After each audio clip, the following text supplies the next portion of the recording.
full speed. Keep it running, running. Don't blink. Yeah, I'm coming, coming. Rapid fire, I'm blowing up atomic.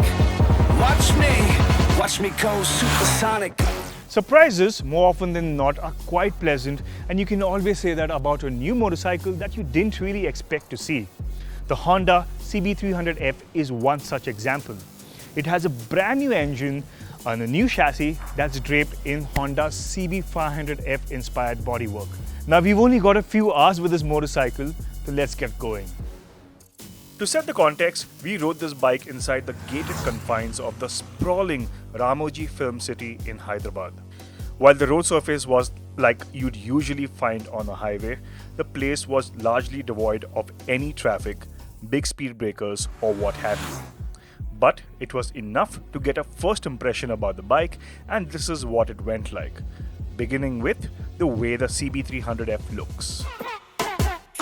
While Honda says that the design of this motorcycle is inspired by the CB500F that is sold in international markets, you can see a few hints of the Honda Hornet 2.0 that's also sold in India. Now, that is especially true when you look at the headlight and these gold forks. When you come back to the tank, it looks nice and chunky and adds visual mass to the Street Fighter. Then there are these tank extensions that are pretty neatly done, and I like the floating effect that they've given in this area. The mid and tail sections too gel nicely with the rest of the motorcycle. Personally, I like the design of this bike as it had a blend of clean lines, Street Fighter bike aggression, and a sense of proportion. From the moment you're seated on this bike and you take it off the stand, you are surprised by how light this motorcycle feels. After all, it only weighs 153 kilos. Talking about the ergonomics, there's a nice and flat seat and you're seated in the slightly canted forward position. Now you will notice that the handbar is raised a little on the higher side in comparison to these foot pegs. So you're sitting upright and that reduces the strain on both your wrists as well as your back. The bike has a pretty decent feature list as well. You've got all LED lights, an assist and slipper clutch, and a neat looking reverse LCD screen. The Deluxe Pro variant also gets Bluetooth connectivity for calls, SMS alerts, and more.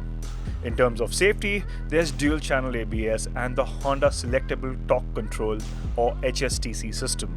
While it is a good safety feature to have while riding in tricky, slippery conditions, we never managed to trigger it during the course of this test. And as far as quality goes, the plastics used for the bodywork and switch cubes are decent, while the paint quality is pretty good. Under the skin, however, we did notice some crude wells on the top tube of the frame.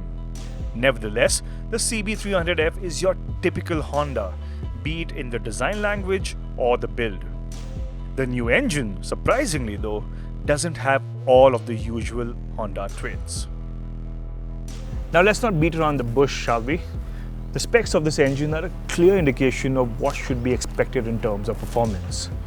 Now the low and mid-range is where the meat of this performance lies, and this engine is the happiest and the most responsive in that range. But where this engine passes the mid-range, and that's when the performance begins to taper, which clearly shows that this engine is not as sporty as say something like a rev-happy Suzuki Gixxer 250 engine. But the bigger problem is with the buzzy nature of this engine. Rev it hard through each gear or even cruise at 100 or 110 kph and there are prominent vibrations in the foot pegs, the handlebar, the fuel tank as well as the seat. It is something that you can't ignore, especially when you expect a 300cc class motorcycle to cruise effortlessly on the highway. To sum up, the engine is tuned for offering easy rideability rather than thrilling performance. A certain section of Honda motorcycle fans will like this, especially if they're graduating from other low-capacity Hondas like the Unicorn.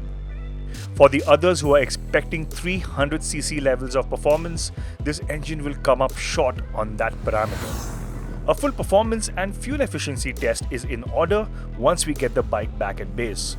Do remember to subscribe to the Autocar India channel so you don't miss out on that video. Moving on to the chassis, Honda has developed an all-new frame for this motorcycle. It is suspended by a Showa USD fork and a preload adjustable monoshock, again specific to the CB300F. At low speed, the suspension absorbs bumps quite well and the ride quality remains so for the most part. But there is no denying that overall the ride is firm, and this is especially true when you hit bumps at high speeds. You get a thwack up your backside in such situations, and though it isn't horrible, it is felt quite clearly. The handling, meanwhile, is predictable and neutral for the most part, with the MRF revs providing enough grip. However, when you turn up the pace, there is a slight feeling of disconnection from the chassis, which leaves you uncertain of whether you can push harder. We'll wait until we get to ride the CB300F on more familiar roads to pass a final judgment on how it handles. The braking, on the other hand, is decent, but as is the case with some Hondas, the CB300F's brakes too have inadequate initial bite. While there are pleasant surprises, there are times when a surprise can be unpleasant, and that is exactly what we felt when we heard the price of the CB300F. This motorcycle costs Rs 40,000 more than a Suzuki Gixxer 250 and roughly 10 to 12,000 less than the KTM 250 Duke. Both of those motorcycles make more power than the Honda CB300F, while the KTM 250 Duke is far more technologically advanced. The other issue is that this motorcycle doesn't really excite the rider in a way a 300cc motorcycle should. Ultimately, the CB300F is a new addition in the growing line of motorcycles by Honda that are too expensive for what they have to offer.